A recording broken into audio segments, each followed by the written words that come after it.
join and we'll go ahead to have this conversation. We promise it's going to be a very interesting afternoon.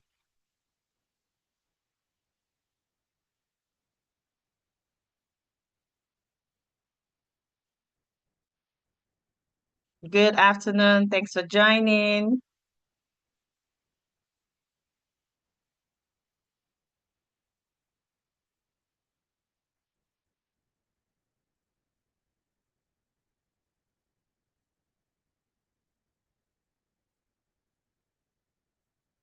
Good afternoon. Thanks for joining us this afternoon. You're welcome to DCSL webinar series. We'll just give about 1 or 2 minutes and we'll go ahead and start the conversation. Thanks for joining. I can see that we're coming into the room. Thank you very much for joining. Just as I said earlier, we'll just make sure that we have some of the participants. Yeah, a lot of the participants join us and then we'll go ahead so that they don't miss out in this very interesting conversation.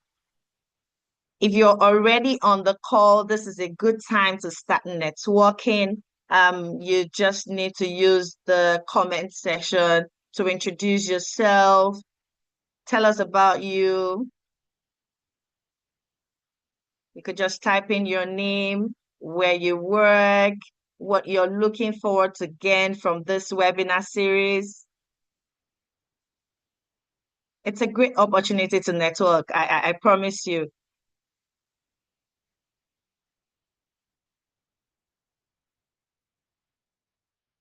It's a great time to make connections. So just go ahead and network in the chat room. Thank you.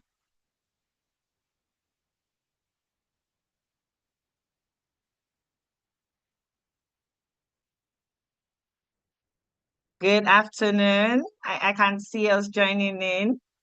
You're welcome to the DCSL webinar series. Thanks for joining.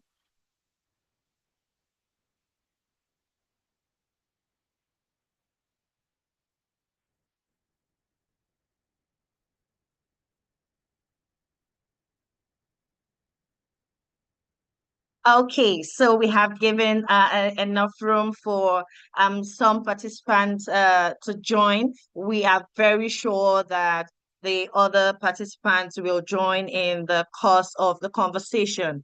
And in order for us not to waste a lot of time, we would move right in.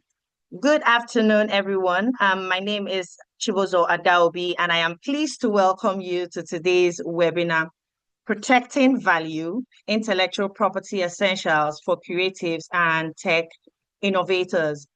Today, the conversation will be moderated by Ms. Olive Emodi, and we also have our panelists on the call, Dr. Lawal, Mr. Ajabovi, and Mrs. Aderibibe. I would want to mention that as Nigerians' creative technology sectors continue to drive innovation, entrepreneurship, and economic growth, intellectual property has become one of the most valuable assets for individuals and organizations. Yet, many creatives, innovators, founders, and technology entrepreneurs continue to face challenges relating to ownership. So this is why we're having this conversation today. This webinar has been designed to provide practical guidance on the effective management of your intellectual property, this on navigating these challenges while leveraging intellectual property as a strategic asset for business growth and long-term value creation. Over the course of this session, we would explore some theme during this session. However, before I go ahead, I would want to quickly introduce the body bringing this webinar to you. We at the CSL were formerly a Deloitte entity until some years back. Our core competencies are in governance,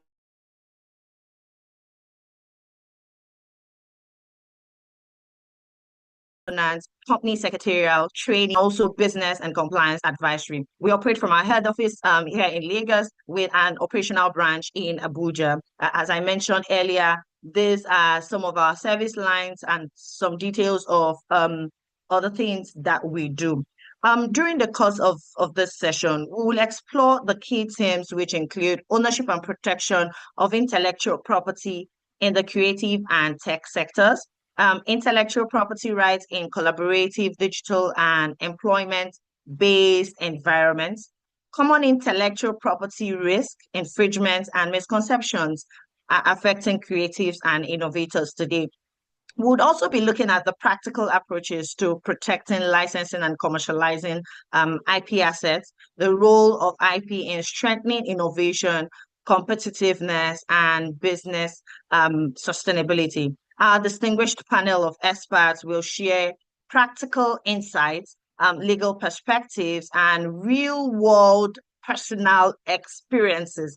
I have had conversations with these people, and I will tell you for free that you're in for a great ride this afternoon. We appreciate your time and participation, and we trust that this session will be engaging, practical, insightful. Before we proceed, permit me to outline some very tiny ground rules just to help us during the course of this session. As I said earlier, we encourage you to use the chat function for comments, introduction, networking. It's a great time to network. Use the Q&A icon for all your questions. This would actually help so that your questions do not get mixed up in the comments and get lost and they don't get the adequate answer that they deserve. Stay engaged, avoid multitasking. I understand that we're all very busy professionals, but let's maximize the little time that we'll be spending on this call. This session is being recorded and also streamed live on YouTube. So please have your friends and colleagues follow us as well via DCSL Nigeria. I will go ahead to introduce our moderator for this afternoon. She is no other than the delectable Miss Olive Emodi. She's a distinguished lawyer and a multi-award winning media professional with over a decade of experience across broadcast, digital, and social media platforms.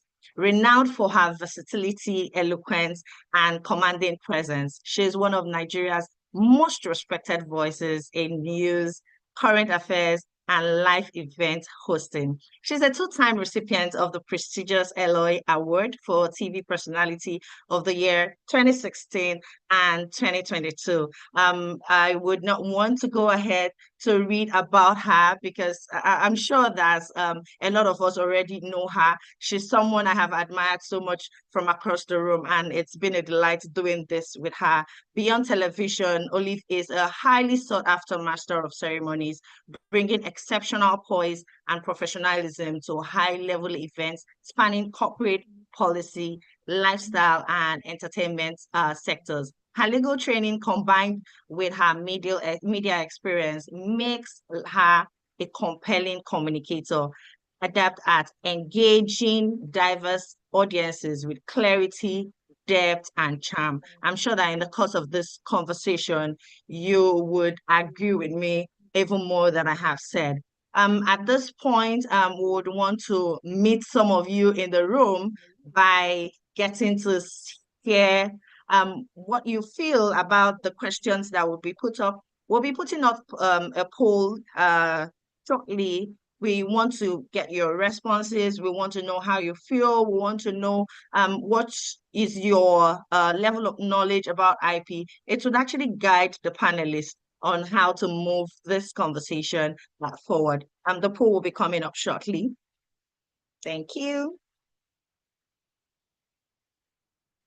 Okay, so kindly fill the poll. Yes, the poll is up now.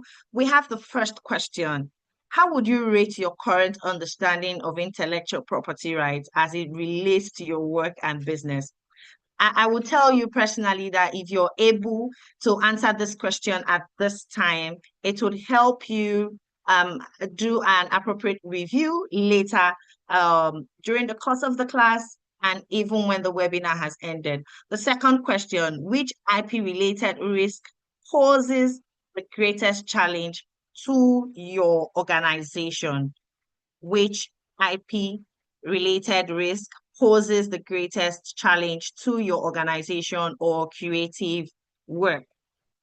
So let's go ahead and give our responses. The third one says, what is your approach to managing intellectual property? We want to hear from you. We want to know what you think. And then the final question says, which sector best describes your organization or business?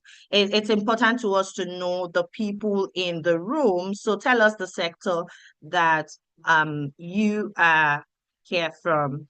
Thank you very much. While the poll is ongoing, I would hand over precedence to Miss Olive Emodi. Thank you.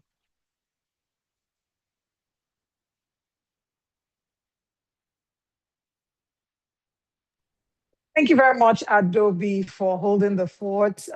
It's really a pleasure to be here. Just to mention, we've seen a number of comments saying the chat is disabled. Please, can we have that turned up so that, or enabled so that people can start to communicate in the chat box? Good afternoon. I won't say good morning. Good afternoon from wherever in the world you're joining. You are welcome to this webinar series that is looking at protecting your value and helping you understand intellectual property and how it applies to you, regardless of what industry you're in. Thank you so much for joining us this afternoon. When we think about ideas, a number of us have ideas, and we're thinking of how to build these ideas. We're excited about how to profit for them, how to scale. You're thinking of who to hire, how to brand yourself.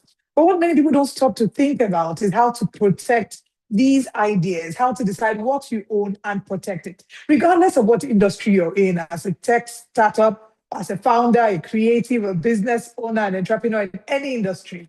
Your name has value. Your brand has value.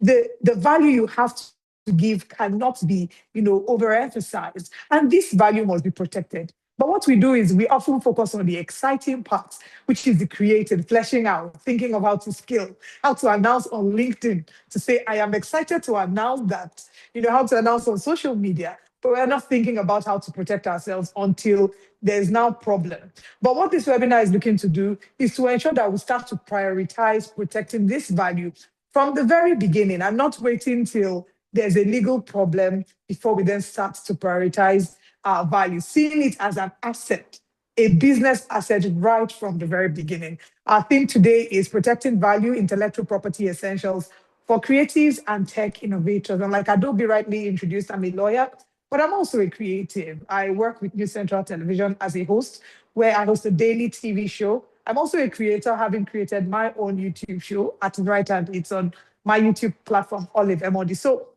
this conversation involves me. I'm very passionate about it and I'm excited to be moderating. But I'm not going to be the one who is guiding us through the conversations today. We have a number of very seasoned minds who will be taking us through that. I don't know if our chat box is open. If it is open, please drop your name and tell us where you're watching from or where you're joining from.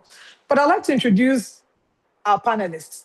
We have some very seasoned panelists, and our first panelist is a professor of law in the School of Security Studies, Babcock University. She obtained her law degree from Lagos State University, LASU, and was called to the bar in 1999 after practicing law briefly. She proceeded to the US, where she obtained her LLM from Indiana University, Indianapolis, and PhD from the University of Kent, Canterbury, UK. She was one of the pioneer staff at the Nigerian Copyright Institute, the research and training arm of Nigerian Copyright Commission, and she subsequently taught in the Faculty of Law, Nasarawa State University. She has several years of teaching, research, and consulting experience with a focus on intellectual property rights, industrial data protection, edited books, and she was a research fellow at the Kent Law School, University of Kent, Canterbury, UK in 2018. Can we please give a virtual applause to Professor Ayoyemi Lawal Arowolo? Thank you so much, Prof, for being so here. Much. It's a pleasure to have you. Thank you so much. Thank you. I'm happy to be here. Thank you. It's great to have you here as well. We also have with us a highly distinguished legal practitioner in Nigeria who serves as a partner at the premier law firm Udo Udoma and Bello Osagi, UUBO.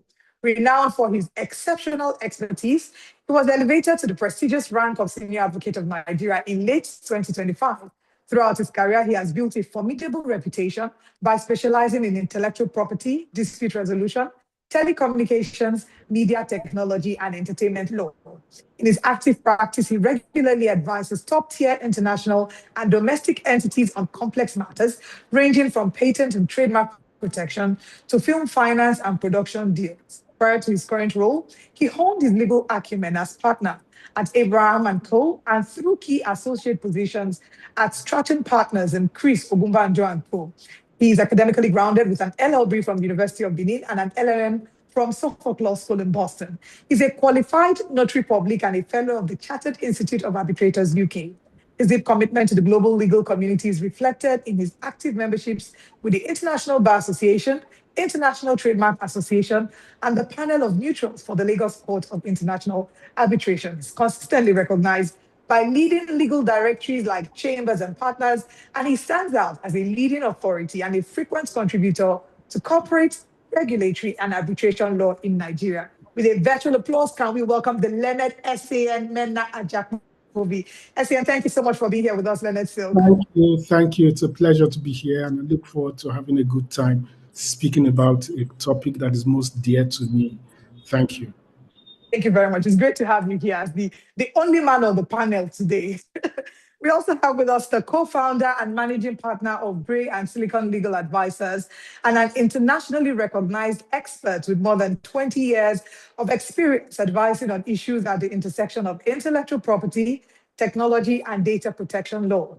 She advises on multinational corporations, technology companies, creative businesses, investors, and international law firms on protecting innovation, managing digital assets, and navigating complex regulatory frameworks across sub-Saharan Africa.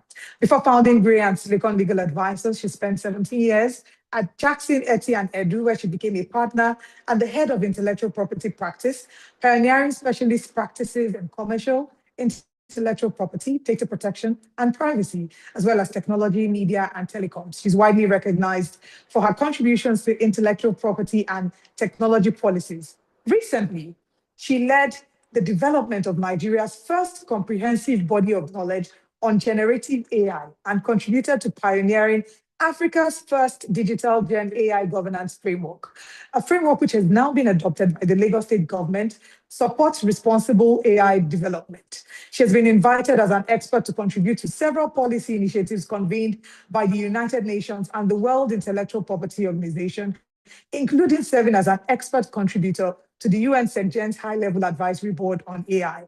She also serves on the Technology Transformation Committee of the International Trademark Association, and she's a member of Intellectual Property Committee of ICANN, the body responsible for the Internet's protocol and domain name system. She's consistently recognized by leading legal directories, including Chambers and Partners, and managing intellectual property for her work in intellectual property law and technology. She holds an LLB from University of Nigeria and 2 Master of Law degrees from OAU and University of London. Please, with a loud applause, virtual applause, welcome with me Ngozi Aderidigbe. Good afternoon. Thank you very much for joining us today.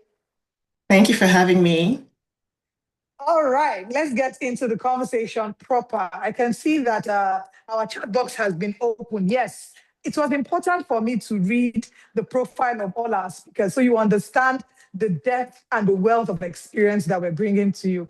Off camera, I'm going to start on very light notes. Yesterday, when we're having a bit of a getting to know each other, we're speaking with all 3 of you, and you were all sharing your journey into IP. I'll start with you, Ms. Aderigbe. Please share with us your journey into intellectual property. Thank you, Olive. And I'm really privileged to be here. I'm excited about this afternoon, actually, because this is a topic that keeps me going. It turns me on a lot. Yesterday, I said something I always say to people, and it surprises them, that I never studied intellectual property in school. In fact, my first interaction with intellectual property was shortly before I got a placement as an associate in my previous firm, Jackson Edu. And I say that to encourage young people and to encourage, anyone who really needs that kind of nudge and encouragement, that it doesn't matter what your background is, you can become anything you want to be in any field of interest. And that's really my story. So I look back today, I'm like, it was an option in my school, in my course, right? It was one of the optional courses, but I opted out of it. And today I'm an intellectual property lawyer. So excited to hear that. So for those who are probably in the undergrad and they're probably not getting a hang of intellectual property, it's okay to understand that they can develop the interest and become a seasoned voice like you have become, because your story wasn't always like that. But Prof has a very different story. Prof has been intellectual property all her life. Prof told us a very, very funny story yesterday. Prof, I'm going to put you on the spot. Please tell us the story of what you usually do before you start your classes. No, I have to tell the secret to everyone. Privilege communication. So I've done intellectual property since undergraduate years, and when I start my classes, I usually start with something contemporary. It could be the latest music in class. I don't care. It could be Davido, it could be Burna Boy, it could be. All I want the students to understand is, why do these creatives need to be protected? Why do their rights need to be protected? And then for them to understand as well why it is not fair to infringe their rights by going to sites or places that they shouldn't go to. And once you start playing, or once you introduce them to that person, they're all into it, or to the music, you get their attention, and the class is a win-win all the way. So that's what, and that was done to me as well at master's level. My professor would come Wow. into the class. Yes, I can't remember his name now. Indiana University, Indianapolis, and he would come with the player thing into class, and we'll first play the music, and I learned that from him, to be interactive, and for them just to picture exactly what you're talking about. Once they can get an idea of the value of IP, or understand why it is necessary to protect creatives, then yeah, they will have a lovely time in class all through. I love that. I mean, I would love to be in a class. I wish that I could go back in time and my IP lecturer was Prof, because I know you come into the class with a little bit of Davido to keep us in the mood. Thank you for sharing that story. SAN, you also were not particularly, you were not vast in intellectual property, but now that's what's bringing you money. Tell us your journey into intellectual property. Okay, so for me, I wear two hats.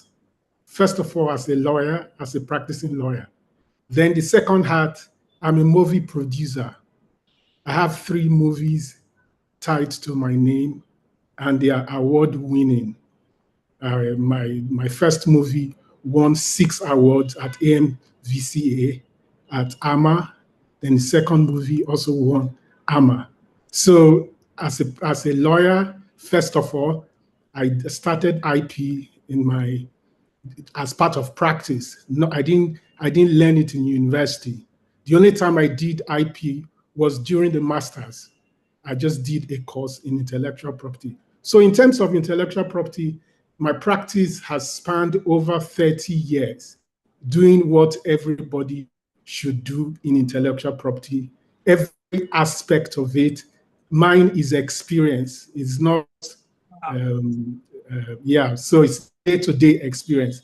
I win cases, I lose cases. People come from all aspects of intellectual property, from trademark, from patent, from copyright, from movie production, from music production, all aspects of it. It's a practical experience. So what I'm going to be discussing today, I'm not going to be doing section 2, section 5, section 10, and describing what the Copyright Act says. I'm going to give you examples of what I have done and what has become judgment and what you can relate with, both as a lawyer and as a practitioner of intellectual property, as a member of the industry. So that's See your virtual hand claps, please, in the chat box. I want to see clapping emoji, a lot of them. Our panelists have come with a lot of background, and I'm glad that you're giving this background context beyond your profile, getting to see the persons beyond your profiles. Thank you so much, Asian, for sharing about that, so that those of us who are looking to expand our career in the movie industry will come and hound you on LinkedIn. 6 movies is no joke. But in the course of doing this, you have a lot of experience, obviously, not in the it. intellectual property space. Three movies, okay. Yeah. Even to have one is not being so. So having three movies is a whole lot, and I'm sure that after now you will start to feel the feedback in your LinkedIn DMs. But let's talk about intellectual property and how you think from your perspective if Nigerian businesses, Nigerian creators value intellectual property. From what you've seen, do you think that Nigerian businesses, Nigerian creators, Nigerian founders value intellectual property as they should? So, if should I have a go? Yes, please. So, intellectual property, as far from the Nigerian business sector concerned, it only comes into play when there is a dispute, when there is trouble. Is the most overlooked aspect, or most overlooked asset, most overlooked aspect of the business. So it's only when there's trouble, who owns what? Somebody is now fighting for ownership. That's when it is given attention. But let me also, not only in the entertainment industry, even politicians, in the recent times, I'm going to draw this example because it is very important. I think I think in IP whenever I see anything. I think about IP. I always see IP in everything. So these politicians, the political parties that they just refused registration, the reason behind the confrontation is because of intellectual property. The logo of a party belongs to somebody else. They went to register, they attempted to register their political party using the logo of another party, of another person. And what does that mean? The logo is a work of intellectual property, is a trademark. So at the inception, starting a business, the business of politics, what should you have thought about? You should have thought about the intellectual property behind the business. I give another example. If I were to start a business of selling a liquid, a dark liquid, and I label it Coca-Cola, irrespective of what is inside the bottle, if it had no label, irrespective of what is inside the bottle, once I put a Coca-Cola label on it, what happens? People will buy it. People will look for it. Why? Because it's a Coca-Cola brand. What it is not the content, is the label that is attracting the business. And what is the label about? The label is intellectual property. So if I'm contemplating a business of any sort, the first thing I should do is to deal with the IP issues. But unfortunately, our Nigerian businesses, they just let's hire this, let's hire that, let's do this. And it's only in the middle when there's controversy, that's when they think about intellectual property. So what am I saying? That intellectual property is an integral part of any business. It should be at the fore. It should be at the beginning. It should be at the contemplation. When you even think about the idea of your business, in putting it down, you must deal with the intellectual property aspect of it. That's the thing. Thank you very much for explaining that. Whilst you were talking in my mind, I just remembered two fingers in the air because it's this peace sign that causes problems. Exactly. Those political parties. But when Exactly. people are thinking, and you made a very valid point here, that when people are thinking of businesses, the litigation is when there's something that an intellectual property case, that's when they're thinking of, oh, did we register this? Should we have registered this? So maybe I want to go to the basics of what are some of the things that business owners must consider. I'll come to Prof. When a person wants to start a business, you're a creator, you're about to kickstart your content creation, or you're an innovator. What are some of the things that business owners, creators, what must they take into consideration if they're looking to protect their intellectual property? So Thank you so much. Okay. Yeah, so I'll have Prof answer this and then we can come back to have you chip in as well. Okay, I want to say the learned talk has said a lot. IP is often overlooked in organizations, businesses. They don't even consider it at all. And it's either when there's a dispute or they want to register a trademark. And it's often when they want to register a trademark. You don't have a whole lot of registrations for patents, but a whole lot of organizations are sitting on patents. They're sitting on various innovations. Again, when you talk about registration, you're overlooking copyright because copyright is automatic in nature. And you only do the e-registrations just for when you have disputes or whatever you have other issues regarding. So when a creative has to understand first that intellectual property is a kind of property associated with real properties. They have a right over this property. It's a private right that they have over this property. And they need to take into consideration the fact that how do I protect myself? There are different ways. The law has its own protection mechanisms. You as a person also need to police your own rights. You need to understand that I see something out there. I need to check if there are things out there that can infringe on my own rights. You need to understand that it may not be a big organization, it could be a big organization. There has to be an IP unit. It may not be a whole lot. You have to have lawyers in the house, in-house lawyers that understand IP, because in understanding IP, you can manage your IP, intellectual properties adequately and all that. You can audit your intellectual properties. Let me give you an example. And this is not a business. I don't know if you know about Festac 77. We all know about Festac 77. What happened to all those content? What happened? Where are they? Whatever happened to those things? Those are, creative works, all sorts of things happened in that era. They're sitting somewhere. I'm sure some of those CDs, I don't think CDs were exist in that era, but whatever existed in that era, they're going bad, they're going to waste. They were never used adequately, they were never monetized. Enough profits were not made off those things that were done in 1977. So that's just an example looking at the government. So intellectual property is not just business organizations. You also have research institutes, you have universities, you have SMEs, small, you have organizations, but intellectual property is often overlooked. So one, you need to understand that it's a property that is valuable, that you can monetize.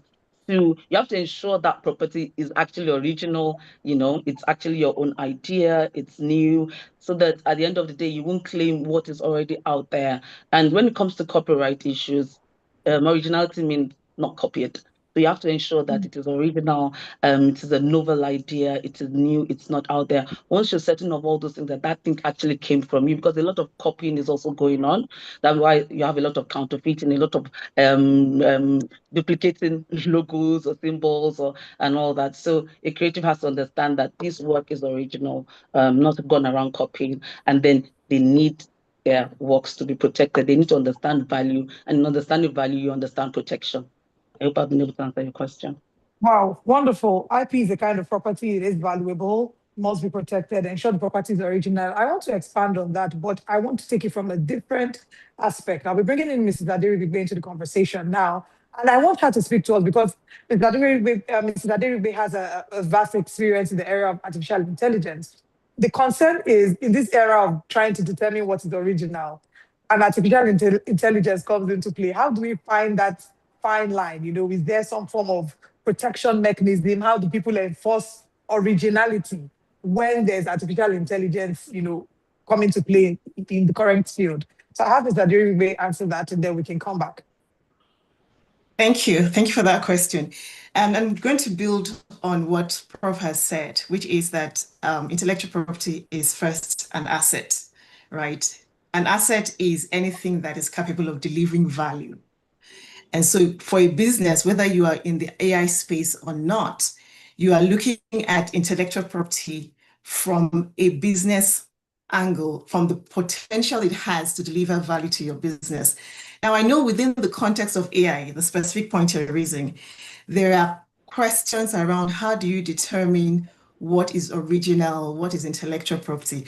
Now, to even answer that, let's understand what intellectual property is, and then we can bring it to today's context, today's AI-driven context.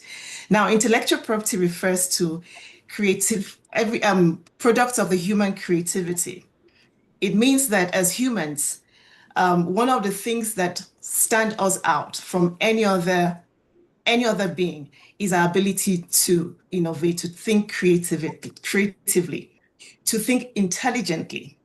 Now, that ability to think intelligently helps us to create products that are uniquely ours. In the copyright world, for example, the way I would express a thing is the subject of copyright protection. So we can all listen to the same story, and then you ask individuals to recount what they've listened to. We're going to express this in different ways. We're going to bring our unique personality in how, and as a media person, Olive, you know this more than anyone else, that you carry your brand with you, right? It's that unique thing that helps you to stand out that becomes the subject of intellectual property. And in copyright, it's one of that originality that we speak about speaks to you the fact that whatever you are seeking to protect is original to you, is a product of your intellectual efforts. Now, this is where AI becomes a question, or AI creates a question. How do you determine, or how do you protect works that were created or sometimes co-created with artificial intelligence? It goes back to the basic. The basic question is it original to the individual who created it? Or is it a product of AI? Now, AI, as we know and as we understand, is a system that really delivers outputs based on data that has been fed into it. AI is built on existing data infrastructure that includes content from all sorts of places. And so if you are building based on AI, or you're building you're building your product using AI primarily, there will always be that question as to whether it is original. But yet, we must realize that even in expressing creativity today, many of us will rely on AI to help our thought process. And I'll tell you quite frankly, the jury is still out as to where to draw the line. But as the law sits presently, the same traditional metrics for determining originality, which is, can you show that this is a product of human creativity? If you can show that, then that aspect will be protected. If you are not able to show that, if you have only relied on AI-generated content, then you are not likely to have intellectual property rights to that outcome. Now, why is this important for this conversation? Because many of us will be building, if you're in the tech industry, for example, you're building software, you're relying on open source materials or content, you are relying on AI. Now, there is the question of ownership of what you're building. And again, this ties to something that is key to your ability to create value from what you think is your intellectual property. The first question would always be, do you really own what you think you own? And that question has to be dissected within the context of what I said, the traditional question of, is this a product of my human ingenuity? Is it a product of my human creativity? And so, again, I don't know if that answers your question, or if I can go a bit further. Yeah, I could just, let me just wrap up by saying that at the end of the day, before we determine whether or not you have an IP asset, this question around the source of the work itself becomes critical to determining what protection, or whether in fact it can be protected. Right. I think the Leonard SCN has something to add to this as well. I wanted to add something on the extreme end of it. Now, on the extreme end is this: if what you produce injures or causes harm to somebody else, whether it's AI you used, whether it's your brain you used, the human mind behind that output will be held responsible. That's the position that the law has at today. So just be careful as you are doing it. If your AI output infringes somebody else's work, the instigator of that enterprise will be held responsible for it. Thank you for pointing this out, SAN, because I've seen on TikTok, there's a particular, well, not one, a number of pages, for example, on TikTok that thrive in creating AI-generated content that isn't necessarily true in terms of the stories they tell about public figures. And it almost feels like they're untouchable. They tell these very ridiculous stories. It's the voice and the picture of an AI model that is telling these stories, but you don't know the face behind it. So I'm hoping that those who are looking to go into content creation or are already in content creation understand you cannot hide behind AI. The law will definitely come for you. Let's talk about what to recognize as valuable. And I want SEM to answer this. There are founders and creators that don't even understand what has value, how to identify, what is an asset in their business. So how do founders identify the IP that they already have and, that they probably did not recognize is valuable? How do they determine what has value? So it's a simple answer.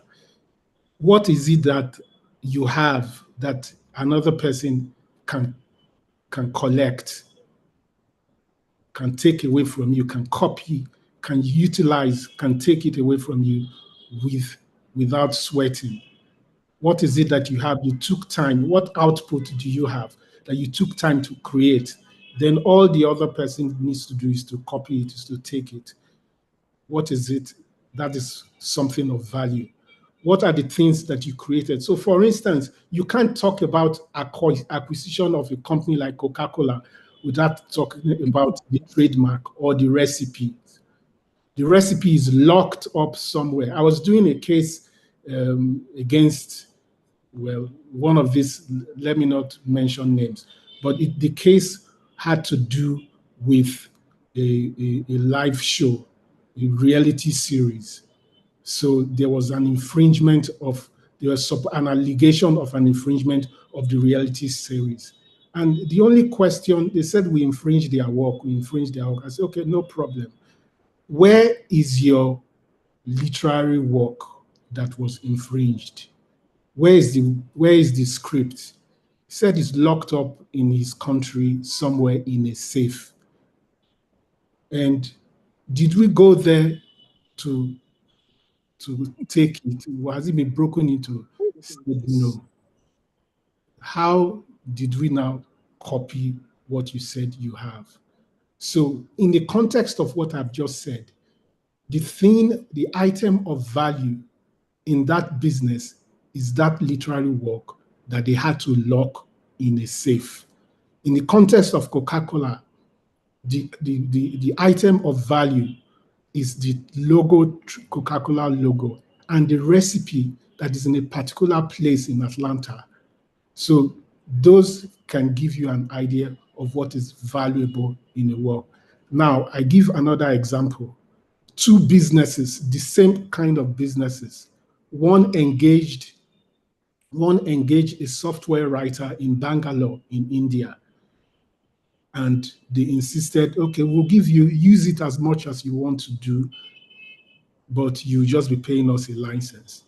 The second business guy did engage a software writer. They present the same service, but he insisted on paying for the software and owning the source code.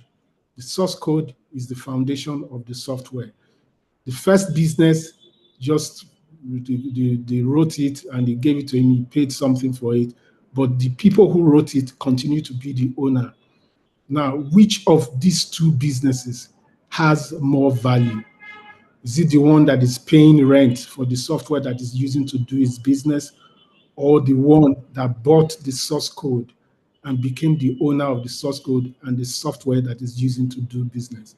I mean, this is just to give you an idea of where the value is in the business. When you're going into a business, you must identify it, you must own it or control it in a sort of way. Most of the movies that I do, I insist, because the bedrock of the movie that I do is the script. So I insist on owning the script. I don't write script, I'm a lawyer. So, but I get them to write the script. I buy the script subject to an agreement, and all the intellectual property rights in that script belongs to me. So it's not the one, by the time I start doing my movie, then somebody will now come up with an injunction to restrain me because maybe I've not paid, or to say I did not do something or something. I came across, yes, it happened. I have a follow-up question to that, because there's this argument we often hear, especially for those in the creative industry, regarding if ownership automatically is determined by payment. So you are saying you hire a script writer, but you buy the script of them. Things like, or scenarios like a photographer. I'm paying a photographer to take my picture? Yes, Who has ownership of it? exactly. Can I not decide that I own the photo and he shouldn't post it on his page? Who has intellectual property in that scenario? Intellectual property. So we have an assumption here in Nigeria and most part of the world that he who pays for it owns it. He who pays for it does not own it by the law. It's the law that determines who owns it. The law says that for a photograph, the owner of the property right is the photographer himself. In an employment relationship, you work for an employment relationship, you create patents, you create work of intellectual property. The law decides who owns it, but by contract, you can determine who owns it. So when you are doing work of that nature, you must by contract regulate where the ownership lies. Otherwise, a photographer, I'm doing a case now, it's about photograph that was used in a particular Instagram, and the ownership was saying who owns it.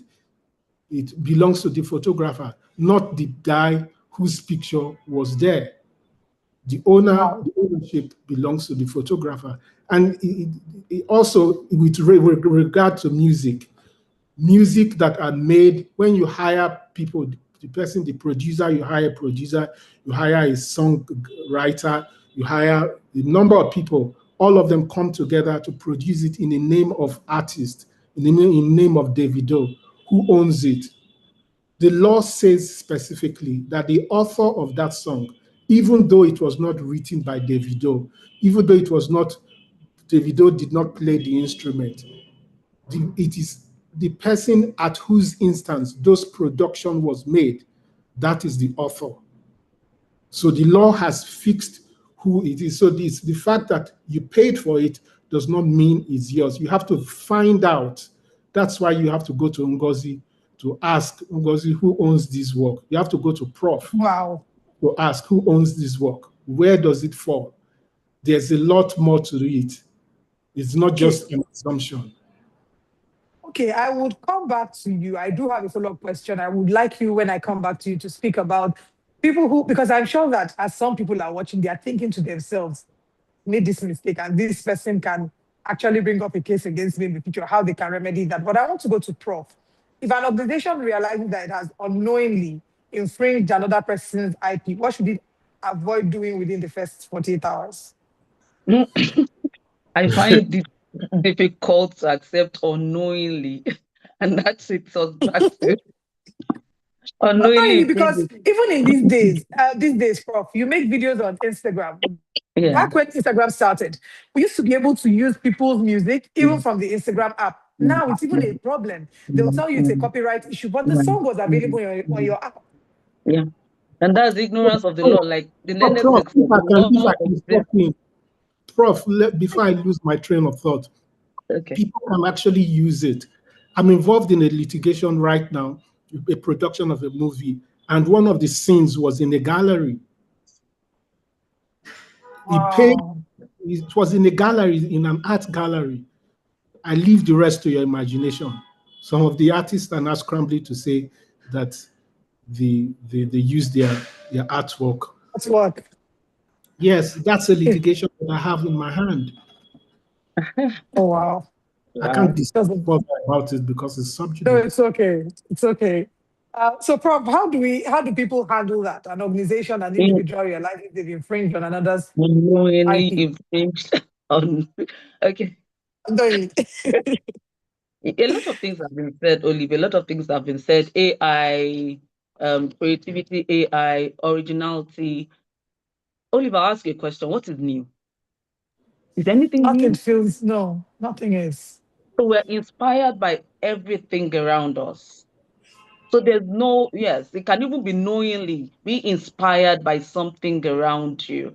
But what the law is saying is don't take someone else's work that is obvious that you copied this work. It's a copy of someone else's work and use it. It doesn't want to stifle creativity or being innovative because there's really nothing new under the sky. But at the same time, we still come up with original works from different quarters and all that.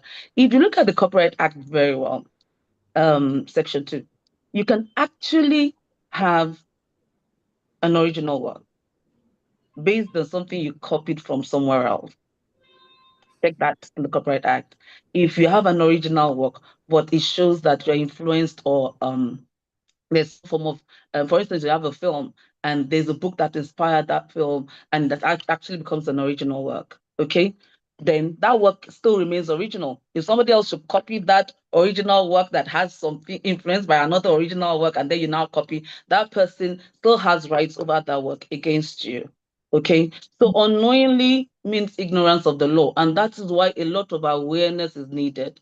You go to some parts of the world and you see billboards showing copyright works, billboards showing things, billboard telling you an idea is a great thing, billboard telling you somebody else's idea is something you don't go near. You don't just play Davido song. We do a whole lot of things, like we do downloads, and some downloads are infringing someone's rights. We actually, some people, let me tell you about this. There's this story, I think, when you have films in the cinema and then you have these streaming websites that actually have it on their websites. And my sister was telling my nephew, oh, your sister needs, I'll tell her to watch this. My nephew told her she will never watch it. She will not watch it because it's in the cinemas. She knows watching it will be detrimental to the person that created the film. Value is Funke Akindele hitting 1 billion or more in the film industry. Why would you want to do anything that will not let her hit that billion and all that? So sometimes unknowingly, can actually get people into trouble, because it's the law and they are not aware that this should not be done. Quite a lot of us still do things but because we're in Nigeria, in a terrain whereby Absolutely not. you're driving along and then you see Denzel Washington on a barbing salon there, and then they're playing loud music of somebody else, do you understand, and all that. And I I've don't seen think my they know. billboard so in another state You that I see? had no business. I had a very nice beauty store. But I'm sure, Olive, if it had been a huge organization and you see your face on that, would you have gone in to tell them this is? But because money will come out of there for infringing your rights. But those small saloons, I'm sure you just say, oh, I'm just being popular. I hope I've answered your question, Olive. Yes, you have. Thank you very much for sharing that. I think that's very important to talk about how we don't really factor into consideration the little things that we can do that will put us in trouble. For those who go online to download free MP3, it's copyright infringement. You're downloading free MP3 from, I don't want to call some sites. Some sites really come to mind. Those who go to watch free movies online, a movie that should be in the cinema, copyright infringement. Those who are sharing PDF copy of a book that the author has not done an e-copy and you're sharing the PDF copy, copyright infringement. I also want to please go ahead. just this last part of it, and this is just another story. My son was told to go into this competition, and I was sure he wasn't going to win. Every day I said, you're not working on this thing. He loves coding. And he said, I'm going to do a multi-app. I said, this multi-app will not get you anywhere, and I dropped him on that day for the competition. The judges were there. They had 4 judges looking at all their works, and I just left and came back later. When I walked in, I heard them clapping, and teachers were telling me, you see, he did it. He actually got a medal. And why did he get a medal? Because the app he came up with, which we call the multi-app, whereby you can calculate at the same time, play a game, play rock, paper, scissors, and all that at the same time, was something the judges had never heard before. You have rock, paper, scissors, you have chess, you have all that, but being put together the way he put it together was new to the judges. And I didn't hear for weeks. The end of it. I could read. So just trying to tell you about originality, value, and stuff like that, and still being inspired by other people's works to create something new is what we're talking about when it comes to IP. Thank you for sharing that story. And now that you've talked about, founders, let's go to the tech angle for a bit and the business angle. And I'll be moving to Mrs. Aderigbe. When founders are looking to invest in businesses, oftentimes they will go and do their due diligence, they're investigating, the IP of the business, the value of the intellectual property attached to this business. So what are some of the common mistakes that founders make in this regard? What are some of the T's they need to cross and the I's they need to dot to ensure that their business is, or they've closed every loophole and gap that would protect the investor as well? Thank you. I feel like it's important to give some background before I answer that question, right? To intellectual property. Now, as I guess most of us will know, intellectual property really focuses on intangible assets, but it's called a property only because the law recognizes it and protects it. So, like the learned Silk said, the extent, scope, and nature of any intellectual property will be determined by the law. And generally, you have trademarks that protects brands. You have patents that protect inventions that are new. You have copyright that protects expressions of creativity. You have design rights that protect original designs, 3D designs and textile designs. And then you have trade secret that protects information that is confidential. And across all of these forms of intellectual property, the specific kind of protection that is afforded is determined by law. And so I always like to say this, intellectual property is a legal concept because the law defines it. However, it is a concept that has application across board.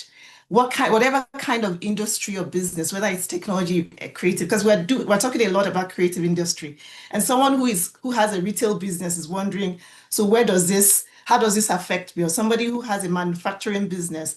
But the point I want to highlight is that it affects us in every endeavor. Now, on the question of when you are for text companies, for example, you're acquiring an IP asset or you're getting into a collaboration, a partnership, what are the most critical things to look out for? I'll tell you, the number one thing that I have found, the most dangerous assumption is that you assume that you own the intellectual property right that is the fulcrum of your business. And it touches on what has been said earlier. Ownership is not determined by payment, is not determined by proximity because, oh, I have used this thing for so long. That's not what determines ownership. So one of the biggest mistakes people make is to think that just because I paid for it, I paid a developer to come up with this platform, therefore I own it. Or to say that just because I registered, or rather because I came up with a solution that is new, right? I own it. Meanwhile, you built that solution using open source software largely, and now you believe you own it. So the issues around ownership goes to the foundation of any attempt to create value out of intellectual property. Determine whether you actually own it. And if you're buying in, I mean, there are two conversations here. There's the one where you are seeking to, license or sell your intellectual property asset.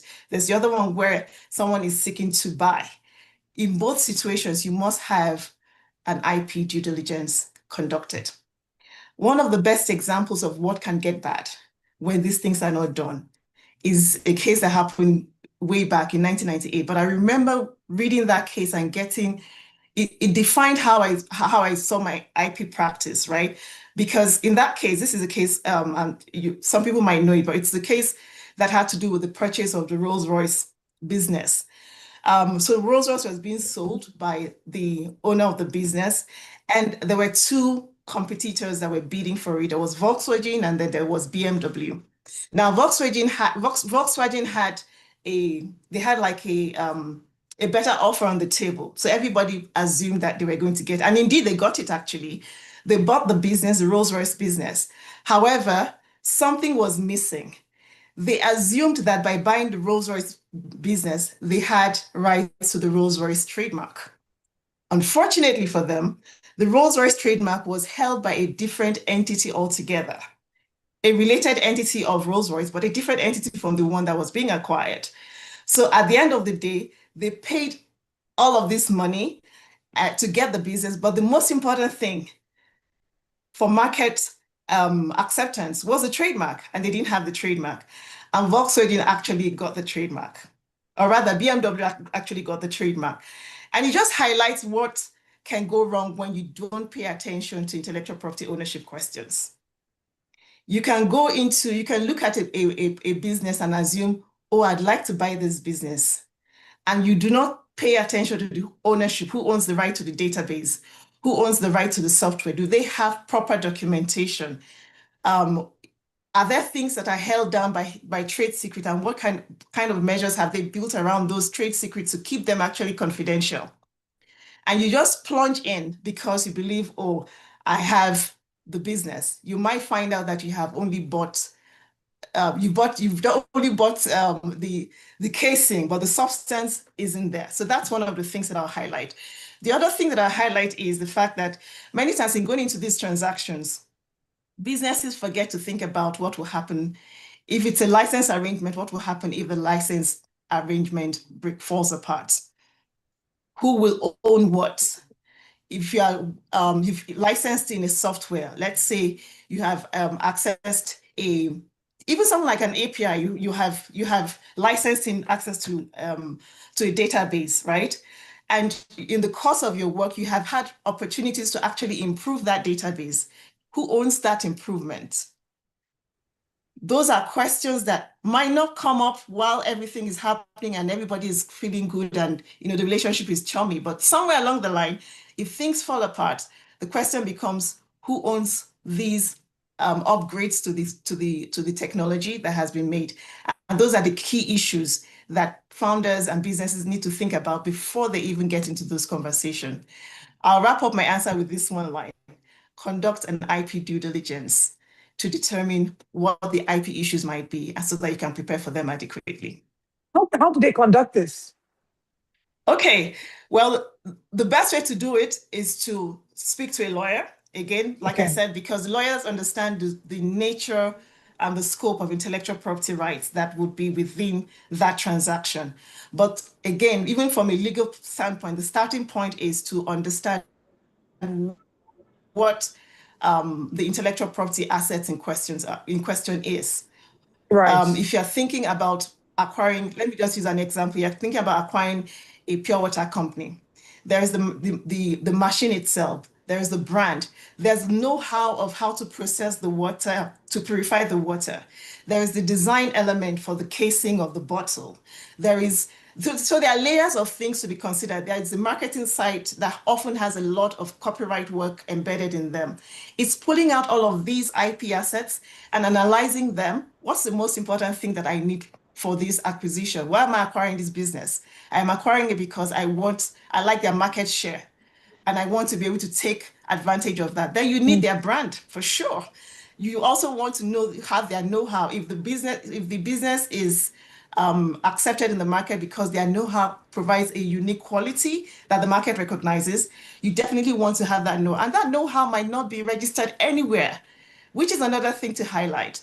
Many times we are focused on the things that we have to register. You register your trademark, you file your copyright notification.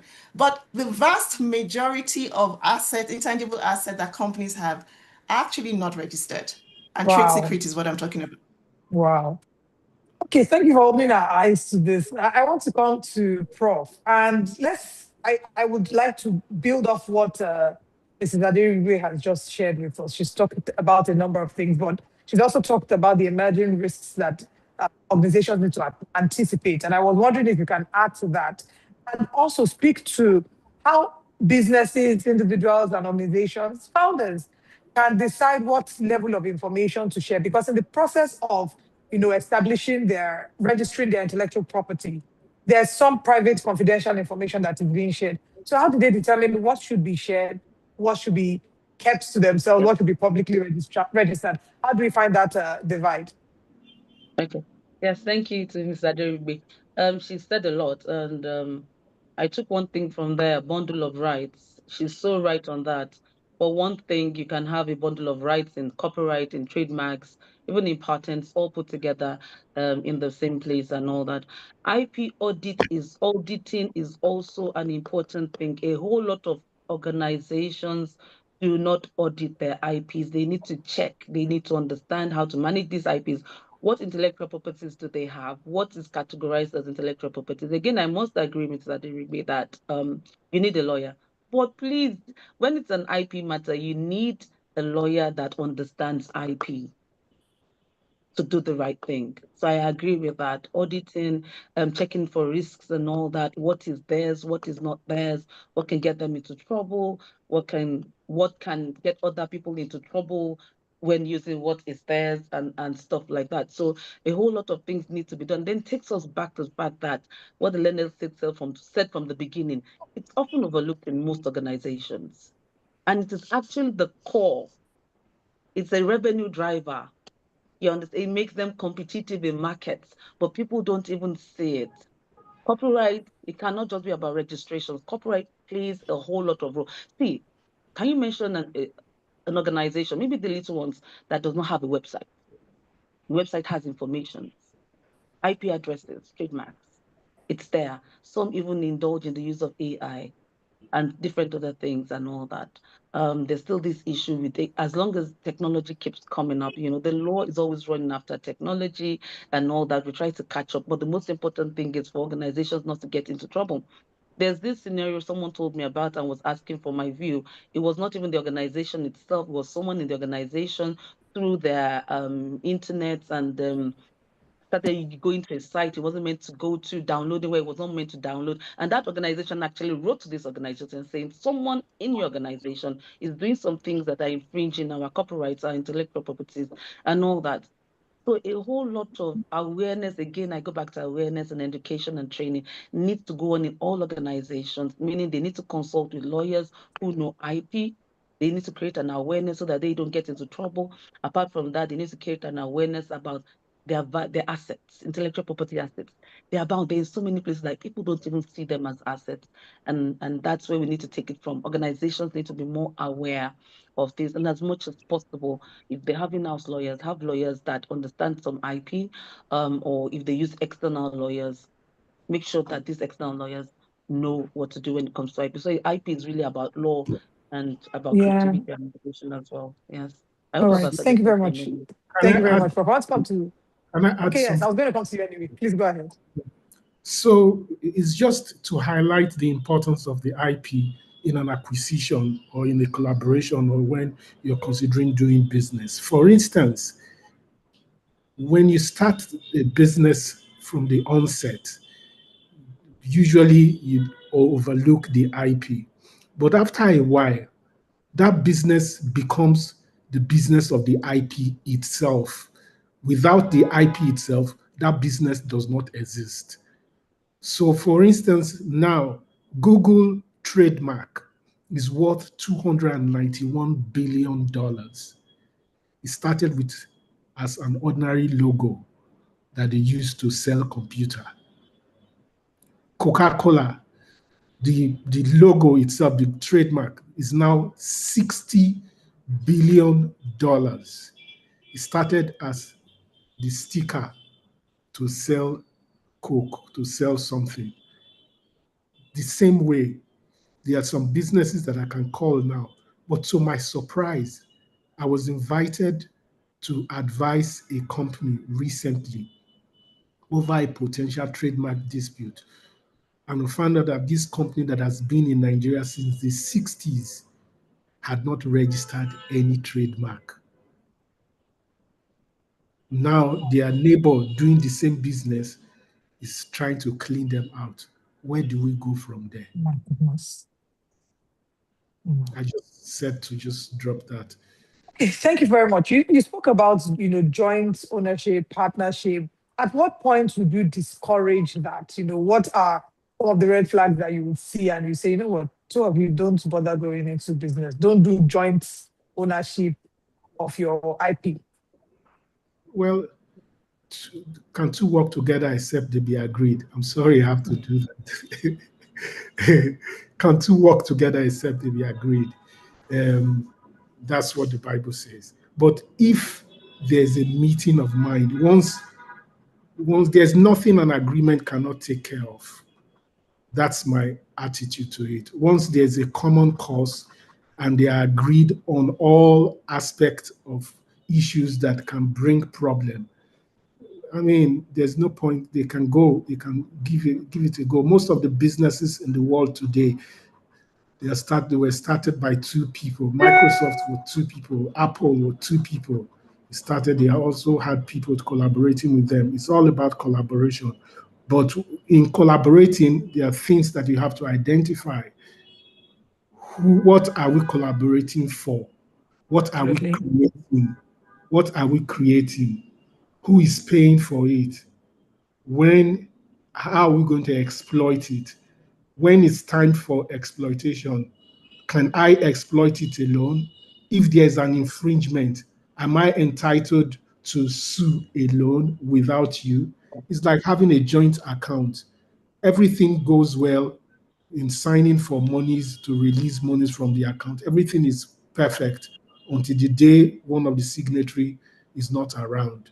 So how do we now withdraw money?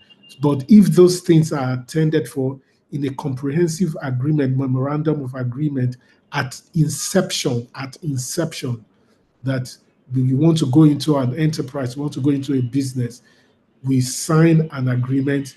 This is what we want to produce. What we produce is going to be owned jointly by both of us. We're going to share the profit by both of us. The trademark for the enterprise is going to be vested in a company called ACY. ACY is going to be owned by two of us. We're going to, if a third party comes to invest, we're going to charge a license fee for the exploitation of the trademark. If our trademark is infringed, you can file the action alone, or I can file an action alone. If those areas are commercially agreed, then the venture can proceed. It is when those documentation are not there, when you leave things speculatively, when things are tentative, that's when there is trouble. Okay, thank you very much for giving us a clear picture of that. I just want to mention that we'll soon start taking questions. So from the audience, I believe we have a vast array of people from different strata of society. So please drop your comments in the Q&A box. If you tap your screen, you will see more. Tap on more. You will see Q&A. Tap on Q&A. Drop your questions there, and I'll make it as practical as possible. If you have businesses that you're dealing with IP issues as a creative, you're concerned about IP issues. Maybe somebody has stolen your content and they are using it to go viral on Instagram, but you are not making Unknowingly. on YouTube. Please put the questions there. Let's make it as practical as possible. I'll come to Prof. Prof, what are the early signs that an organization is headed towards an IP dispute? Why not checking? And when you say dispute, is it someone infringing their rights or they Most infringing? likely, they infringing someone's rights. Both ways, really. Someone infringing on theirs and them infringing on someone. Yes, it's by having a culture that does not understand the value of IP, because understanding value means you understand your assets, the value of your own assets, and the value of the assets of someone else. It's also how you deal in the organization. So, for instance, there's this. This was a long time ago. I won't mention the organization I was working for, and a Right. paper. No, no, it wasn't even in the organization. I can't remember if you remember a long time ago, whereby one of the CBN governors was giving a presentation, and a professor from somewhere else entirely said, "This is my paper." That was an embarrassment. Wow. Yes, but Wow. this is my paper. Wow. You don't check. You need to check. No matter what, especially if you're a supervisor, you're someone on top, you're someone, you need to check. She said it, Mrs. Materigbe, you said she's a future professor, so I'll call her future professor. Materigbe said that. There's some things that need to be checked, and that's, you will get into trouble if you don't check. So you assume that this, for instance, I've learned now, and this is what I think Nigeria and everybody should be teaching the kids in universities everywhere, how to use AI. Kids will just tell AI, write me this, and then they use it. They give it to me as a lecturer. I will check. I'll check. And then I'll call them back and say, do you know AI just infringed on your behalf? This is plagiarism. Even though it was by AI, this is you now, because AI will get it from wherever AI needs to get it from. But I just learned from my son now that you prompt AI. So, for instance, I just did the logo now, and I said, I want cowries in this logo. I want this in it. I want that. I'm the one prompting AI to give me what I want, not just taking what AI gives to me. So it has its Wow. disadvantages, and yes, you see, I was so excited when I'll see him do it. And then I sat down. And I said, no, I don't want it there. I want it in here. I want it out there. I want it red. I want it cream. These are my own ideas. I'm putting into AI to generate an image for me. How original it is might be debatable by some, but I feel it will be original because everything I told AI to do actually came from me. So if people are not IP conscious or do not understand IP or do not understand that it's so valuable that people would actually bring an action against them if they infringe their rights. And it still boils down to the fact that people copy. Once an organization knows that the people working for them or with them are not copying from anywhere, originality means not copying. So you can be, like he said, you have your own script in your safe somewhere, and I generate another script without ever seeing your script. Then I didn't copy. Then I have rights over what I've generated, over what I've created. It's not to tell everybody. So you can have 50 Cinderella stories as long as the actual Cinderella story is not copied verbatim as it is, or even parts of it being copied. Because otherwise, there's nothing new under the sun, and will stifle innovation and creativity. If we tell you, well, washing machines now came a long time ago, but now you have some having some components, or you have some having some softwares or things like that, building up this originality thing as it goes along. So it's if they don't check, that's what I'll say. They don't check. And then if they don't police their rights, get a lawyer to check on the internet your logos, your creativity, your innovations. You'll be shocked at what you'll find out there that is being infringed upon, and you did not have an idea because you just sat down comfortable in your home thinking, I'm fine, I'm an innovator, I'm a creator. But you police your rights, and that's what Australia does a lot, to talk about policing of rights and stuff like that when it comes to intellectual property, aspects of intellectual property. And I was going to pick on Right. what the Minister has said as well, just briefly, on exploitation. We don't exploit IP rights enough. How do you exploit it? People hug their IPs, their creativity to them instead of licensing it. License it anyhow. Get your money from different people. It could be exclusive, it could be non-exclusive. Make money off these things. For instance, you'll see Funke Akindele will say, oh, it's in this cinema, it will be in Oshobo, it will be in Ijebu, it will be in the north, it will be in Anambra, it will be everywhere. While some people will only show it in Lagos, she will show it across board. Because if she doesn't do that, some people, that gap she has created, some people will actually supply that information to people and all that. So it's different ways of, just ensuring that things are done. Thank you very much. You answered the question I was going to ask about if people should if they should monetize their IP early, or they should, license it much later.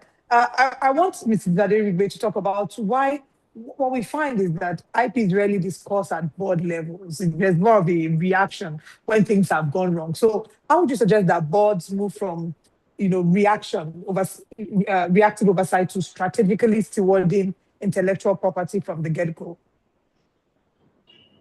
All right, the first thing I would say is the board needs to realize the role that intellectual property plays in its overall operations. What's the role of the board? The board is there to give strategic direction to the company. That role also requires that the board is fully vested in ensuring that the company is able to deliver value to its shareholders and also is able to avoid enterprise risk. Now, these are heavily, they interact very heavily with intellectual property. If the board wants to deliver value, and I'm a big proponent of commercializing intellectual property, what Prof has just said should be taken seriously by anyone. In the past, we will think about intellectual property as giving exclusive rights as my own, and so you're hoarding it. Today, the value of intellectual property is in giving access, is in collaboration, is in partnership, licensing, all those things that create possibility of revenue streams. And so for a board, when you're thinking for a board at the board level, you're thinking about how to create more value. And the intellectual property assets that sit within the company must be considered very strategically. In fact, the board should have or should insist on having an intellectual property strategy that aligns with its business strategy. Because, like I said, intellectual property it permeates every aspect of a company's business. Understanding how you can sift out the intellectual property elements in your strategy and determining what options are available to increase the value. Let me give an example. a company, a business may have been there. And I was very pained to hear about what the learner described, a company that has been there for years and did not register any trademark. You almost want to weep for them, but we've seen these things over and over. It's a sorry story. But imagine if that business had registered its trademark. It's been there for what? 50 years, 30 years. It's in the retail business, FMCG. It had all these products. Do you know that there are products that are eased out of market out of the market after a period? For example, growing up, I remember Pronto as a brand that we really loved. There are brands that we remember. They are not in the market today, but you see, the brand evokes an emotion for me. Imagine if I see a Pronto product in the market tomorrow. It may not be made by the same company. I don't remember the company that was making Pronto, but they don't use that asset again. It's still an asset, even though it has become moribund. Thinking creatively and having an IP strategy helps you to understand, okay, what do we have and what can we make of it? You can then say, okay, this Pronto brand, we discontinued it for whatever reason, but it's still ours. Let's license it to another startup that is just getting into this line and wants leverage. And that startup leverages the brand and pays you a licensing fee. If you think about franchising, you have built a product, you have a restaurant, everyone loves your food, everyone wants to hang out in your space, in the restaurant you have, but you cannot be everywhere within 6 months. And yet you know that there are opportunities in different places, in the north, in the east. You can have a franchise. You can actually license your entire business model to somebody else. You're not paying for setting up, you're not paying for staff, you're not doing the staffing cost is not on you, but you have sold a business that is replicable. And that person who is in Asaba can now set up their restaurant using your own business model and your trademark and pay you a license fee. What have you done to deserve that license fee? You've used your intellectual property assets. Now, these are the creative ways the board needs to think about intellectual property, not just about what we can keep to ourselves, but how we can use it strategically to further the objectives. And of course, the bottom line is to make more money. So I would say this, to think about intellectual property at the board level is the minimum level of prudence that any board should apply. Whether you're a startup or you're an established business, your business, again, I think it was the Lennetic who said that some people think that they are doing business in a certain field. And when I put out the LinkedIn post for this event, I referenced a conversation I had last week with a startup, and he said he runs a technology startup in the fintech space. And I had to tell him, in fact, that he's running an intellectual property business that just happens to be in the technology sector. Because everything that business has is intangible asset. The core of the business, the things that make the difference, is not the chair, it's not the laptop, it's the intellectual property assets, your database, your software, your brand, your codes. Those are the things that we are focused on when we talk about intellectual property. Tell me why this shouldn't be a board level discussion. Fantastic. I don't think that a number of us have seen it from this perspective. Thank you so much for shining the light on that and how it's beyond what you can keep, what you can make, but even the perspective of being able to give these licenses to different people. You're making more money, spending less to be able to achieve that in different states. I particularly like that example that you gave. Thank you so much, Mrs. Adiribe. I want to take questions from the audience. We have a number of questions. I will read out the questions and then we can start to take them one after the other. Chioma Oti, and for those who would like to drop their questions, I mentioned earlier, when you tap your screen, you see the more icon, tap on that, you see Q&A. Please drop your questions there.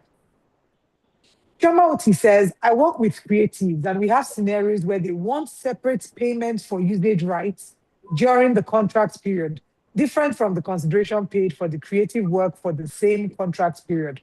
What's the practical position of the law on such scenarios?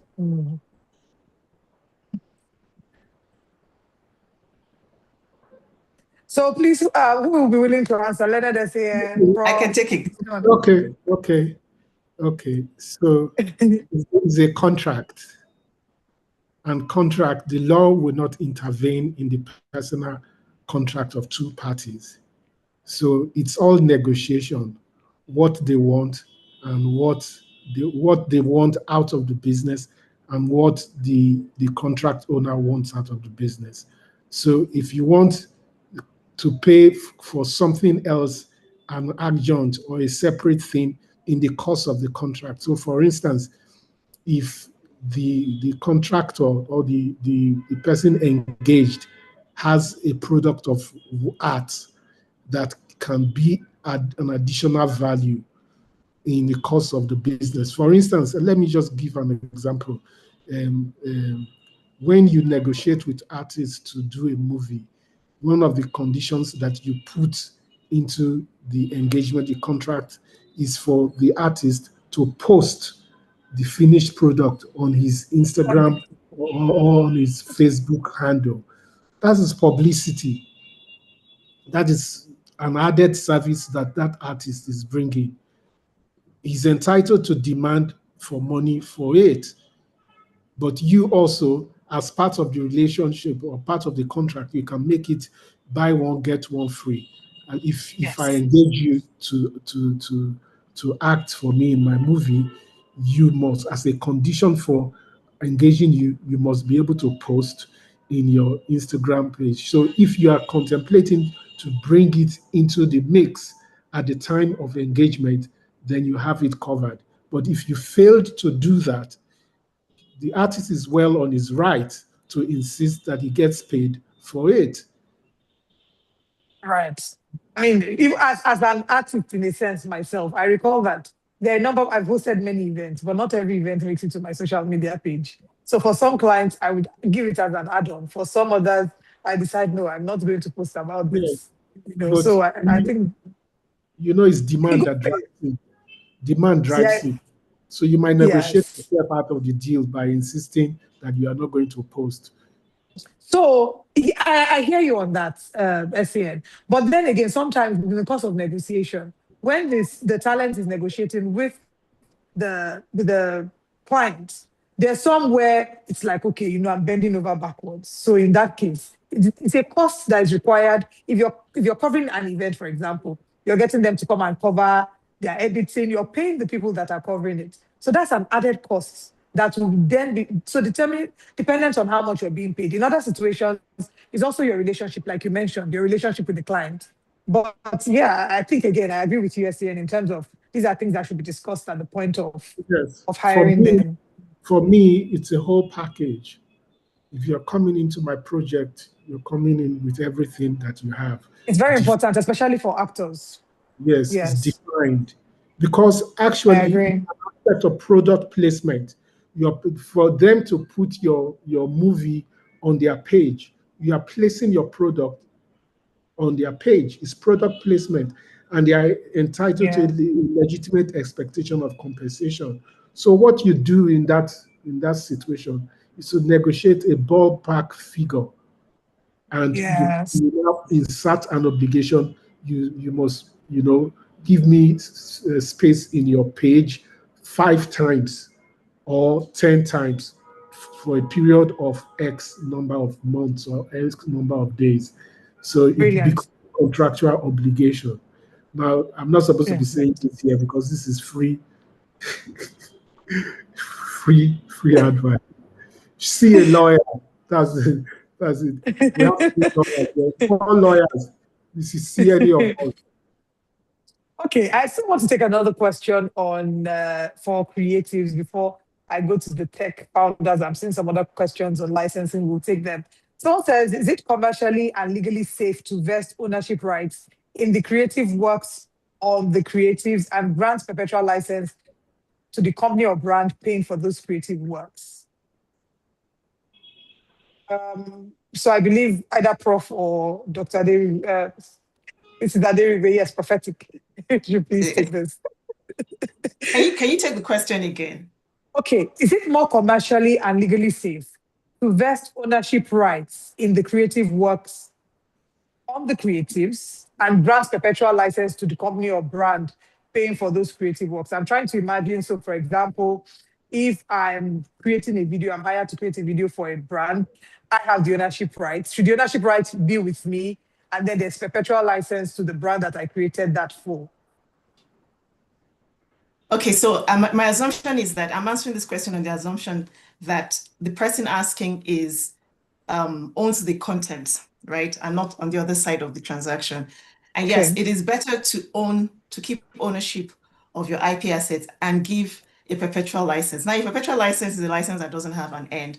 But you see, the thing with licensing, licensing is like the magic of intellectual property commercialization, because I say it's the best thing after sliced bread, because you can have a slice of bread and you can cut it into pieces and give people different aspects of it.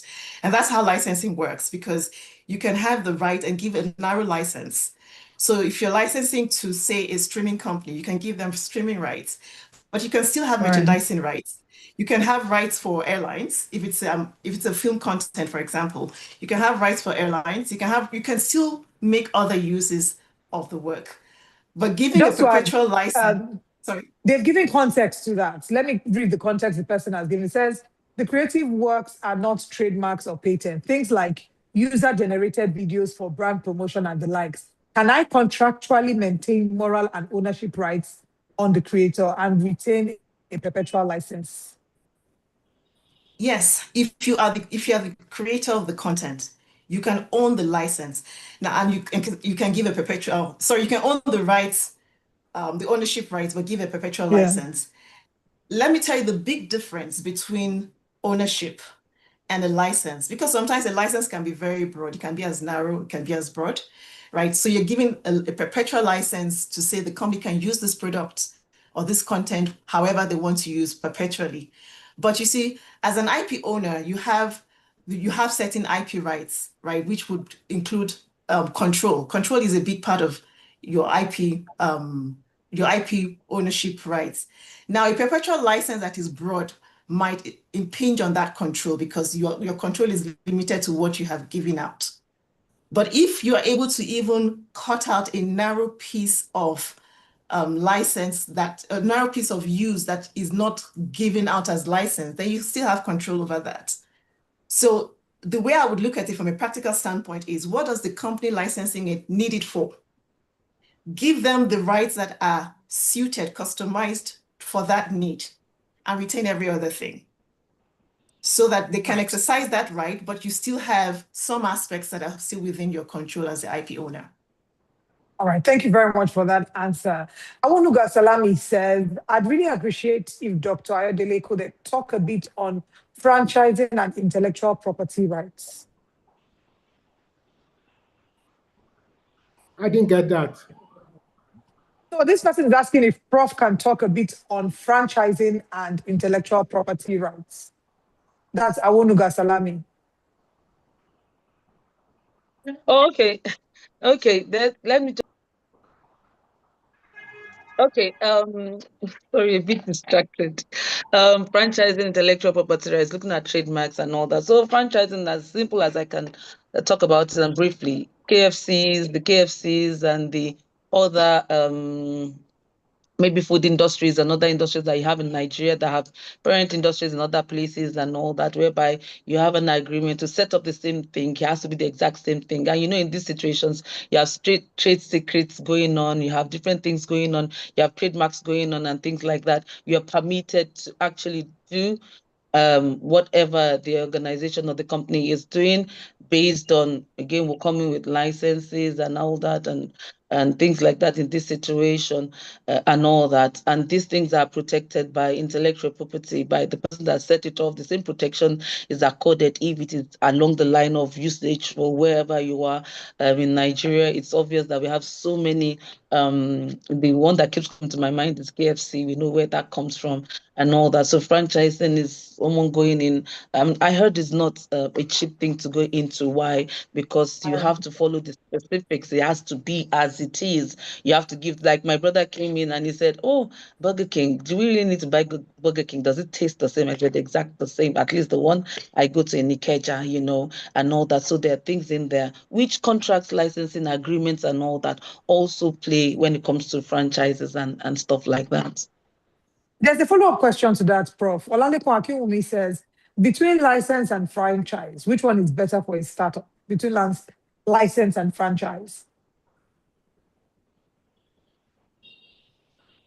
Can you get involved in a franchise without some form of licensing going on? That's the question. So a startup, what exactly do you want to get into? Are you a startup because you want to attain a franchise from whatever organization? So that's how you start. But you're a startup because you don't necessarily want to be the KFC. You want to be the Eco FC or the coach. You understand? So you're a startup starting something up in a similar whatever. But I believe that you dance to the tune of the drumming by that company from which you want to get a franchise from. That is my own perspective. The Leonard Sickle, Thank you obviously, I very don't think much. I'll be able to add. Can I Do add we a have few any? things to that? Yes, please, go ahead. Okay, so like Prof said, you can't have a license, you can't have a franchise without a license, right? A license is any authorization given to anyone else apart from the owner of the IP to use the IP. Now, the context of that license is what determines whether it's a franchise. My suspicion is that the person asking this question is probably thinking, do we want to license in just a specific item? For example, you can just license the trademark, right? So that if I'm producing, let me go back to my pure water example. I'm producing pure water, but I'm using, imagine producing pure water with Coca-Cola, with the Coca-Cola brand. Do you understand? So you're just using, Coca-Cola doesn't use the brand for water as it is now as a brand name, but you can license that trademark. It's a different situation when you want to replicate the business, like she explained, KFC, for example. If you're setting up a KFC business in Nigeria, you're not, there's a sense in which KFC could say, okay, just use the trademark. But oftentimes what happens is that they are licensing to you the entire business model. So it's a bouquet of IP rights. It includes the trademarks, it includes the know-how. So that's why the taste is the same, like she said. The taste of the KFC chips will be the same everywhere because it is made according to a well-specified and documented process. Now that process is also licensed as a trade secret and there's copyright in it. It would include licensing of sometimes the network, the vendor network, you're using the same vendors to access the product materials that you need for the food so that it tastes the same way. So with a franchise, you're looking at licensing a bundle of rights to enable you run a replica of the business. But with a narrow license, you might just be thinking about picking one aspect. Some businesses just license the business process. In manufacturing, that happens a lot. You can just license a manufacturing process, and nobody knows that you're using the same manufacturing process as somebody else, but the quality of output would definitely tell that this is unique. You've licensed someone else's process. So the question is, which one is better? I agree with her position. It all depends on your business strategy at the end of the day. But understand that the two might not give you the same outcome they won't give you the same outcome. So you determine based on your business model. All right, thank you very much for that answer. We have another question. Chukwebuka Amadi says, I work remotely with a foreign tech firm that develops question banks for high-stakes professionals in Canada. And one issue I've been thinking about is copyright enforcement. How can countries like Nigeria bridge the gap where there are limited systems for tracking and addressing copyright infringement? In many jurisdictions, right holders rely on technologies such as web crawlers, scraping bots, content fingerprinting, and hashing, e.g. YouTube's Content ID, anti-piracy firms, and collective management organizations to detect and enforce infringements at scale. Since these mechanisms are not yet widely adopted in Nigeria, what practical steps can be taken to better protect copyright owners and strengthen enforcement? Thank you. Police, you're right. Or you find okay, go ahead, Leonard. Sorry? Yeah, please. I wanted to say whichever of our panelists wants to take it, can please. Like I mentioned before, people don't check. Police your rights then. Okay. That means you'll be your own police officer. Check out there. I know someone that does that. Actually, she'll go to the markets and different places because she writes French textbooks. And so many times she's seen it and she's reported these things. If people know, they'll be reported. But you know, one fun thing with Nigeria is sometimes when you report and the person finds out that the infringer is someone's friend's friend who the family knows their family, they'll tell them to go. They'll say, don't worry. I've seen that happen, I've seen it happen so many times and all that. But you can police your rights and all that. And I know that again, technology is a good way to fight infringements. It's a good way.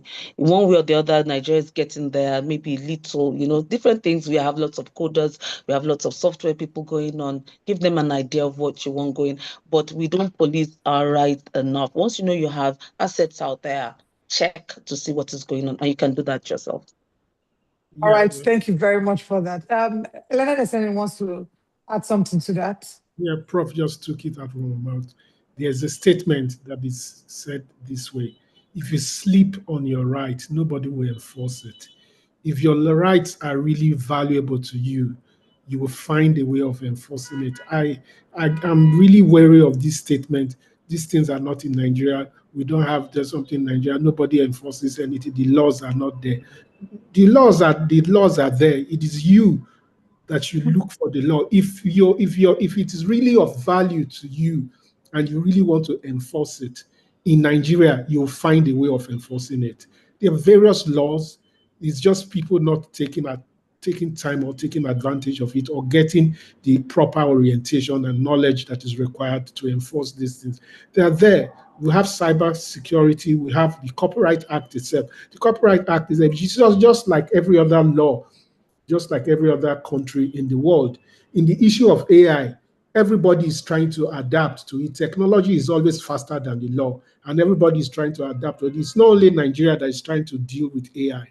All other countries are trying to deal with AI, but within the context of what we have, you should be able to carve out a solution for yourself. So if you just raise up your hand and sing hallelujah and say nothing can be done about it, you remain there. But you have to take steps. You have to talk to the right people and abstract a remedy for your situation. All right, thank you very much. We're almost done with questions, but we have one. I'm not quite sure when this person joined because this has been attended to in some regard, but I'll still take it. Oluyide Peter says, please, I need clarity on trademark and how it relates with intellectual property. Let's have the response to that, and then we can go to the next one. Clarity on trademark and how it relates to IP. Maybe Doctor can help us with this. I always used to think about that as well for a long time and think about what trademarks and all that. And if you look at the act, it says the mark should be distinctive or distinguishable, and that's where the creativity comes in. You can't just copy. And the Leonard just talked about the Google brand. It's worth billions of dollars. So that's it. That's the link. Trademark creativity. You can see the creative side of trademarks from what he said and all that. It's coming up with a trademark it's a huge thing because at the end of the day, it's backed by money. It becomes an asset, it becomes valuable. The brand Coca-Cola becomes so valuable and all that. So usually some people tend to use generic words when it comes to trademarks. It's not advisable. You look for distinctive coined words and all that. Something that it's original. It's not just something, it's something different. And that's why you see some of these brands and symbols across the world that actually represent a whole lot of money is because of that trademark and what it entails. But there's creativity behind every symbol, every mark. It can even be a slogan and stuff like that. That's the link because like Mrs. Adirbi said, in creations of the mind, and that's where that links to trademarks as well. And then you have rights over that brand and whatever comes with the use, you have rights over that. I hope I've been able All right, to. thank you so much. Yes, you have, absolutely, Prof. Emoshoke Kanoba says, how then is intellectual property rights transferred? I think I would like Mrs. Adewi to answer because the next question we have here is for SAN.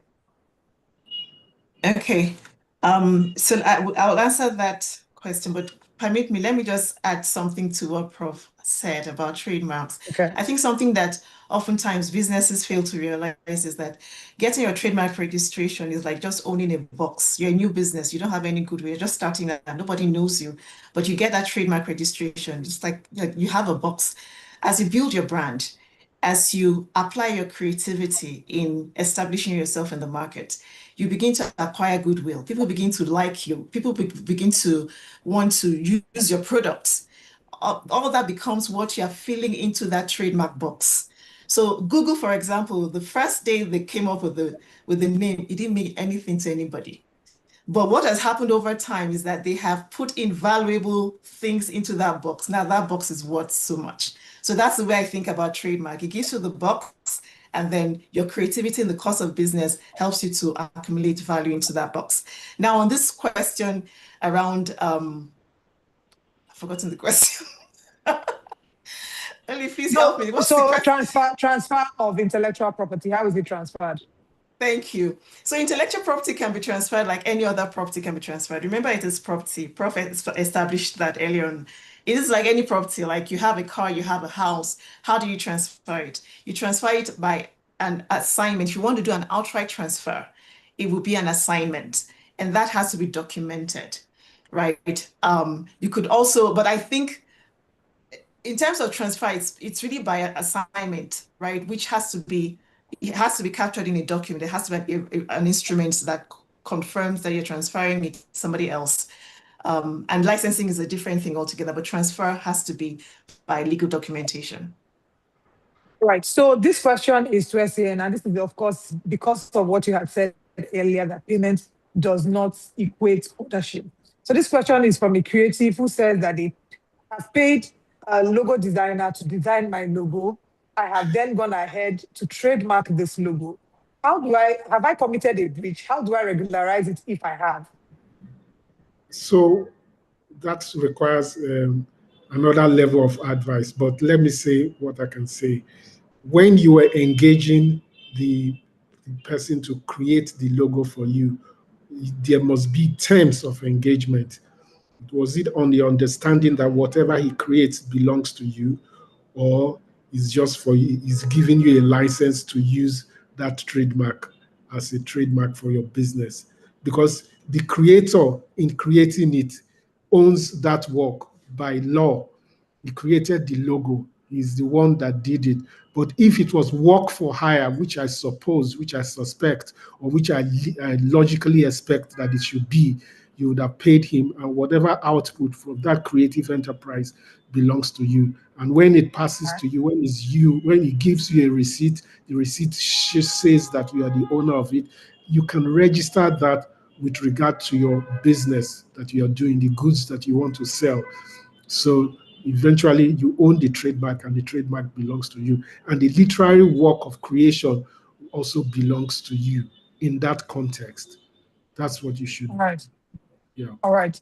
Thank you so much, our panelists. We have, I think, two more questions that we need to take, but not unfortunately, but for now, we need to take a very quick message from the acting CEO of DCSL, Nike Taiwo. But as she's coming up, I want to see your chat in the chat box. Can we please start to say a big thank you to our panelists? If you know that this has given you value, you've been able to get so much value, want them to see a real-time appreciation of the value that they have brought to you. So please start to type a thank you in the chat box. Start to give them an applause, whatever it is. Heart emoji, don't worry. We understand the heart emoji to be a sign of appreciation. I'll now hand over to Nike Taiwo, and then if we have time, I'll take the two other questions.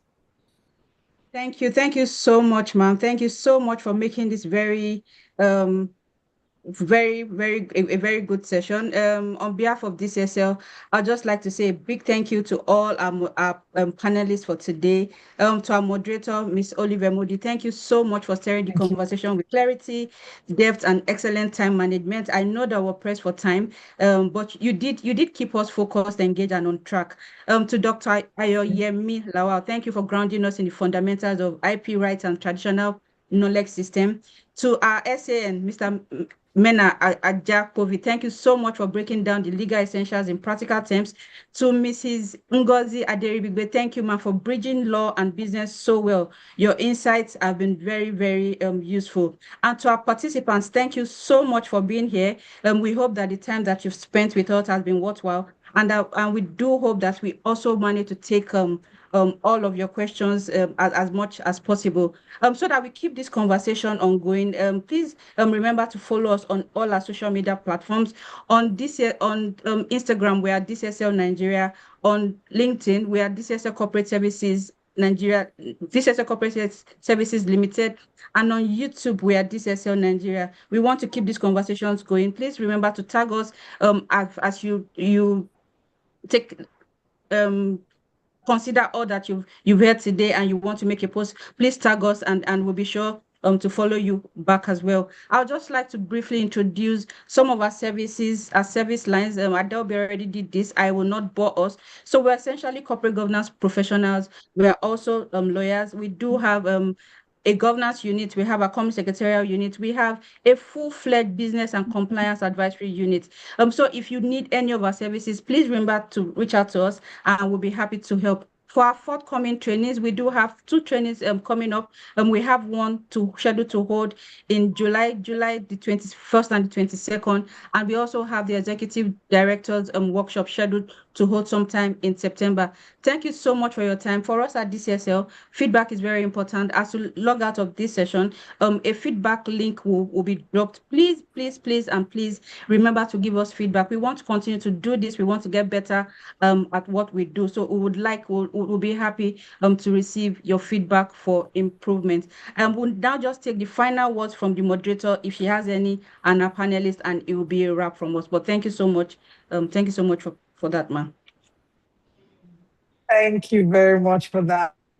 So unfortunately, we're out of time, but I want our panelists to give us one-liner of a takeaway, something you know that you want everyone in this webinar to take away from here, and then I'll hand over to Adobe. I'll start with you, Mrs. Aderibigbe.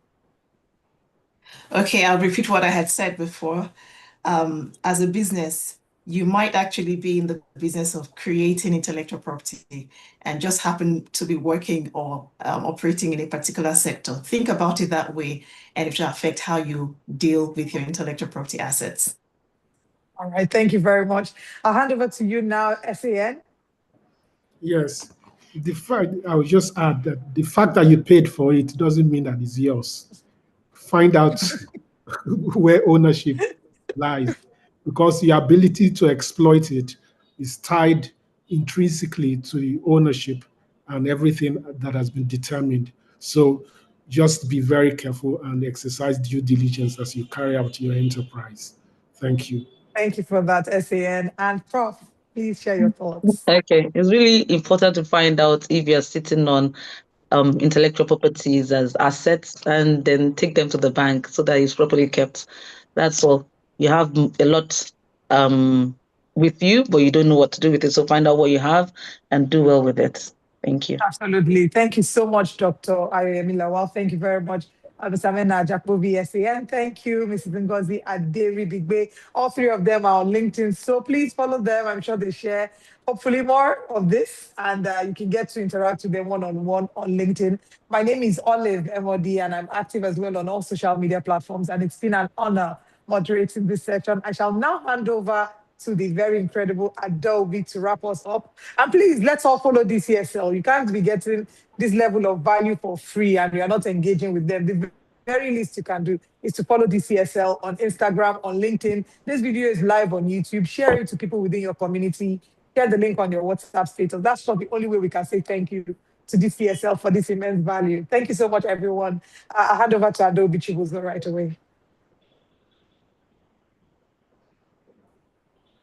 Thank you very much. It has been a very beautiful afternoon. I want to appreciate you all, my incredible panelists, once more, and thank you very much, our very delectable Miss Olive. It's been an amazing time. Once we sign off on the call, just as my CEO had earlier mentioned, the feedback form would pop up.